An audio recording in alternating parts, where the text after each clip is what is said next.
वित्त मंत्री निर्मला सीतारमण ने अपना 8वां बजट पेश कर दिया है। बजट को लेकर सबसे ज्यादा प्रभावित महिलाएं होती हैं, क्योंकि किचन से लेकर व्यापार तक में उनकी अहम भूमिका होती है।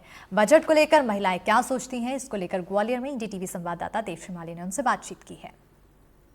बजट से जो सबसे ज्यादा प्रभावित वाला क्षेत्र है वो है महिलाएं, और हमारे साथ कुछ महिलाएं आप देख सकते हैं, क्योंकि बजट जो है किचन तक जाता है और किचन को संचालित करने का काम महिलाओं को रहता है। तो हम सबसे पहले हमारे साथ ग्वालियर की कुछ महिलाएं हैं जो अलग अलग क्षेत्रों से, समाज सेवा के क्षेत्र से, उद्योग के क्षेत्र से, शिक्षा के क्षेत्र से, उन्हीं से बात करते हैं कि आखिर बजट उनको कैसा लगा। कैसा लगा आपको बजट?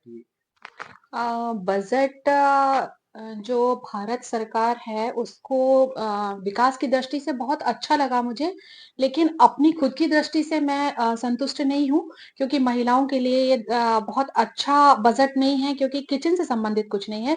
लेकिन हाँ, एजुकेशन को लेकर जो बजट तैयार किया गया है, मैं उससे बहुत हद तक सैटिस्फाई हूँ, क्योंकि 2024 में नरेंद्र मोदी जी ने जो एक प्रण लिया था कि भारत को वो ग्लोबल एजुकेशन का हब बनाने वाले हैं, वो इसकी जो बजट तैयार किया गया है उसके अकॉर्डिंग बहुत अच्छे लेवल पे जाएगा, क्योंकि मेडिकल में काफ़ी सारा उन्होंने बजट के क्षेत्र में बहुत अच्छा योगदान दिया है, अच्छी योजनाएँ की हैं।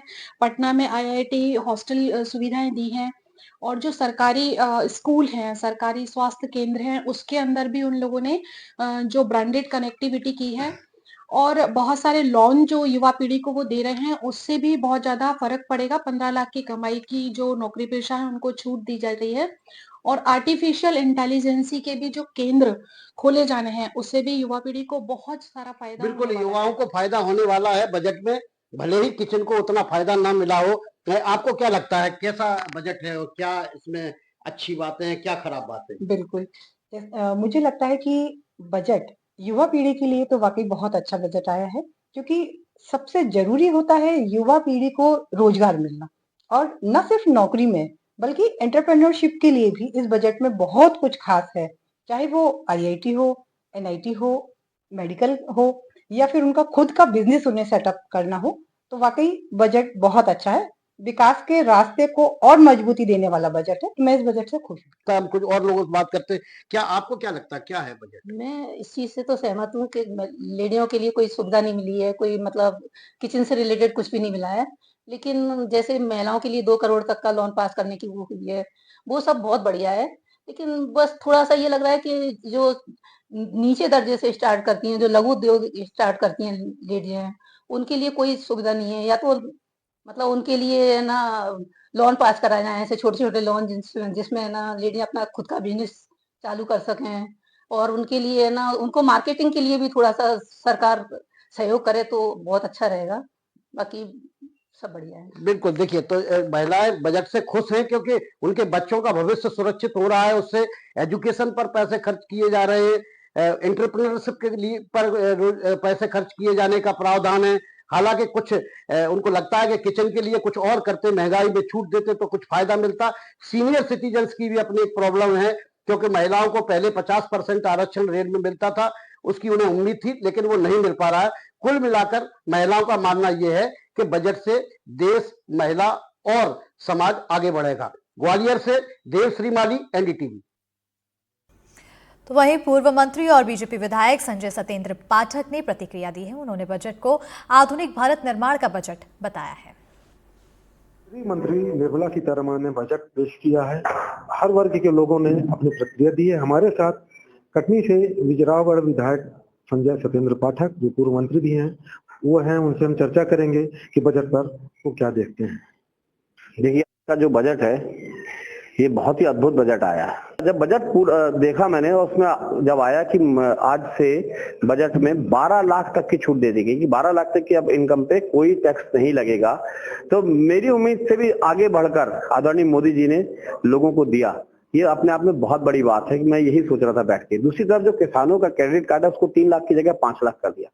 मरीजों को देखिए, लोग मरीज जो होते हैं आजकल, वो कैंसर के नाम से ही आधे घबरा जाते हैं।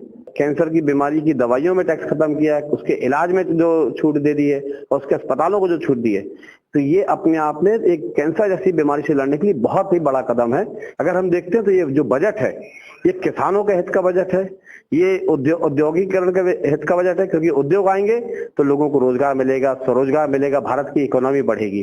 वहीं तीसरी तरफ ये मरीजों के लिए तो मिडिल क्लास के लिए भी है, तो हर वर्ग के लिए ये बजट है। मोदी जी कोई भी काम आज को लेके नहीं करते, वो आने वाले कल को लेके करते हैं। और आदरणीय मोदी जी ने बोला था कि 2047 जब भारत अपना 100वां स्वतंत्रता दिवस मनाएगा तो हम पूर्ण विकसित राष्ट्र होंगे।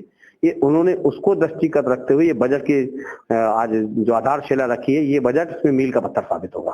सूक्ष्म एवं लघु उद्योग मंत्री भी आप रह चुके हैं प्रदेश के, क्या लगता है आपको उद्योग में किस तरह का बढ़ावा मिलेगा, क्या लगता है? देखिए, निरंतर उद्योग में बढ़ावा मिल रहा है और प्रदेश में तो आदरणीय हमारे डॉक्टर मोहन यादव मुख्यमंत्री जी जो हैं, मुख्यमंत्री जी भी ना केवल प्रदेश में बल्कि प्रदेश के हर संभागीय स्तर पे वो गए और उन्होंने रीजनल कॉन्क्लेव भी किया उद्योगपतियों की, और रीजनल लेवल पे डेवलपमेंट होना चाहिए मध्य प्रदेश का, उस पर भी वो फोकस कर रहे हैं। वहीं दूसरी तरफ भारत के आर्थिक राजधानी बॉम्बे भी गए और अलग अलग जगह, चाहे वो बैंगलोर हो, चाहे वो पूना हो, और साथ में लंदन हो, अमेरिका, लंदन हो, जर्मनी हो, और अभी वो जापान में है।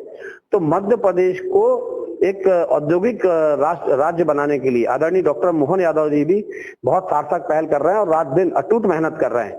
तो मुझे विश्वास है कि मध्य प्रदेश में औद्योगिकरण बहुत तीव्र गति से होता आया है और आगे भी होता जाएगा। और आज की जो औद्योगिकरण की नीति पे जो सरकार से सुविधाएं मिली है केंद्र सरकार से, उससे भी मुझे पूर्ण विश्वास है कि भारत में पूरी दुनिया से निवेश आएगा। देखिए, ये हैं संजय सत्येंद्र पाठक जी, जिन्होंने अपनी प्रतिक्रिया दी, जिसमें बताया है कि बजट ये जो आधुनिक भारत जो नरेंद्र मोदी जी का, प्रधानमंत्री जी का जो विजन है 2047, उसको देखते हुए बजट है और सभी वर्ग का ख्याल रखा गया है। कटनी से राम बिहारी गुप्ता, एनडीटीवी। बजट से उद्योग और व्यापारी खुश नजर आ रहे हैं। वहीं एमपी चैम्बर ऑफ कॉमर्स के अध्यक्ष डॉक्टर प्रवीण अग्रवाल ने भी प्रतिक्रिया दी। उन्होंने कहा कि बजट में व्यापारियों, एजुकेशन से लेकर मेडिकल सुविधाओं के विस्तार के लिए बड़े फैसले किए गए हैं। केंद्र सरकार ने चौमुखी विकास के आधार पर ये बजट दिया है। इसमें चाहे व्यापारियों के लिए बात कर लें, कनेक्टिविटी की बात कर लें, एजुकेशन में IITN की बात कर लें, या मेडिकल सीट्स बढ़ाने की बात कर लें, सबके लिए कुछ ना कुछ व्यवस्था दी गई है। खास व्यापारियों की दृष्टि से मैं देखूं तो MSME को बढ़ाने के लिए सरकार ने बैंक लोन गारंटी की सीमा भी बढ़ाई है, उसी के साथ स्टार्टअप के लिए भी सीमा बढ़ाई है। और एक सबसे बड़ा तोहफा जो चैम्बर ऑफ कॉमर्स की पिछले लगभग 10 वर्षों से मांग थी कि 10 लाख रुपए आयकर का स्लैब होना चाहिए, और केंद्र सरकार ने उसे 12.5 लाख रुपए किया है। ये मेरे को लगता है कि एक बहुत अच्छा सुझाव है।